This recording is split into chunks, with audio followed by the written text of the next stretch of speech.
자, 장애 영유아의 안전관리 굉장히 중요하죠, 여러분. 네, 다 중요하다고 하니까 정말이야? 막 이렇게 생각하시겠지만 사실은 안전이라고 하는 건 뭐 꼭 장애 영유아뿐만 아니라 모든 영유아에게 가장 중요한 거라고 볼 수 있습니다. 물론 영유아뿐만 아니라 우리들도, 그죠? 그래서 안전관리에 대한 부분 굉장히 중요한데 제일 먼저 장애 유형별 행동 특성 먼저 살펴볼까요? 그래서 제일 먼저 시각장애 영유아에 대한 부분 살펴봅니다. 시각장애 영유아 어떤 친구였는지 기억하시면서 자, 특성 보겠습니다. 발바닥 면적을 넓혀서 최대한 한 걸음씩 주의 깊게 걷거나 또 위태롭게 걷는 모습 볼 수가 있다라고 하는 게 첫 번째 특성. 그 다음에 한쪽 눈을 감거나 고개를 한쪽으로 기울이며 장애물에 걸려 넘어지기 쉬운 케이스. 그래서 좀 균형이라든가 이런 것들도 좀 문제가 된다는 거죠. 시각을 제외한 청각이나 촉각과 같은 다른 감각을 통해서만 환경과 상호작용할 수 있는데 지능에 있어서는 거의 차이가 안 난다고 했죠. 예, 기억해 주시면 되겠습니다. 지적장애 영유아는 어떤 특성이 있을까요? 대근육과 소근육의 협응, 그 다음 운동 영역이라고 하는 부분에 좀 어려움을 갖고 있네요. 또 사회적, 감정적으로 미성숙한 행동과 부적절한 행동, 그리고 반사회적 행동이 나타나기도 합니다. 옷 입기, 식사하기 등의 신변 관련 적응 행동에 좀 어려움을 보이기도 하고요. 또 분석력이 좀 부족하거나 또 주의가 좀 산만해서 주의가 산만해서 주의 집중하는 시간이 짧다라고 하는 것 이거 기억해 주시면 되겠죠.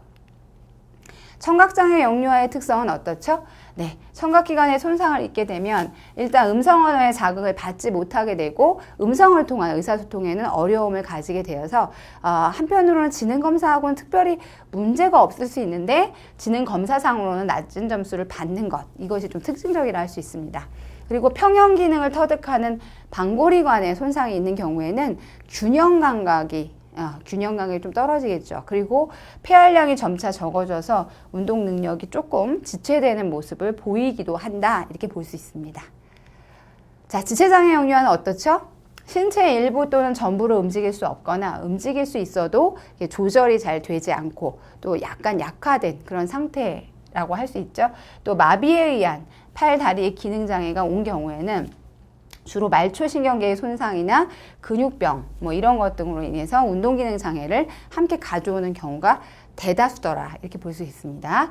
운동기능 장애는 주로 이동이나 손동작의 곤란 이런 것들을 야기시키고 이것으로 인해서 영유아가 탐색 활동을 하는 것을 제한받을 수밖에 없다 이렇게 보는 거죠.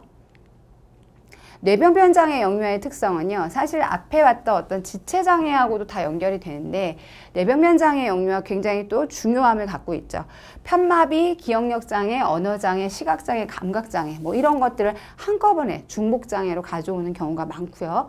운동마비 또는 감각마비 이런 것들로 인해서 배뇨나 배변, 그 다음에 경련 이런 것이 문제가 될 수 있고 이런 것으로 인해서 무기력한 의존성 이런 것들을 나타내기도 하는 특성을 가지고 있습니다. 자폐범수성 장애 영유아는 어떨까요? 자율신경계, 내분비기관 이런 것들이 좀 과민하거나 또는 불안정하거나 이렇게 해서 좀 이상이 나타나면서 이상 체질이나 또는 과민 체질 이런 경향이 나타나기도 하고요. 또 상동행동이라고 하는 특징을 갖고 있고 같은 행동을 계속 반복한다는 얘기예요. 또 특정한 감각 자극에 예민하게 반응해서 과잉 행동을 보이거나 충동성, 그다음 부적절한 행동을 나타내기도 하는 그런 특성을 가지고 있습니다. 또 극단적으로 수동적이거나 반대로 극단적으로 굉장히 신경질적으로 활발한 움직임을 보이기도 하고 특정한 사물이나 습관에 강한 집착을 보이기도 하죠. 그래서 사실은 자폐범수성 장애 친구들이 가장 우리가 이런 관리적인 측면에서 또 어려움을 줄 수밖에 없다라는 걸 알 수가 있습니다. 자, 건강장애 영유아. 여기서 이제 건강장애라고 하는 표현을 썼다는 거 여러분들 조금 유의하셔야 되죠.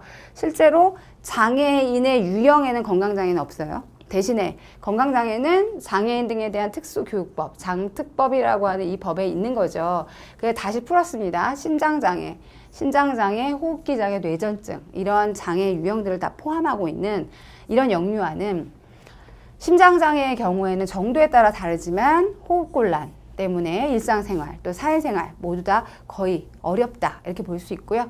신장장애가 있는 경우에는 진료 일수가 길고 병원에서 보내는 시간이 참 많더라. 그러니까 사실은 병원에서의 생활로 인해서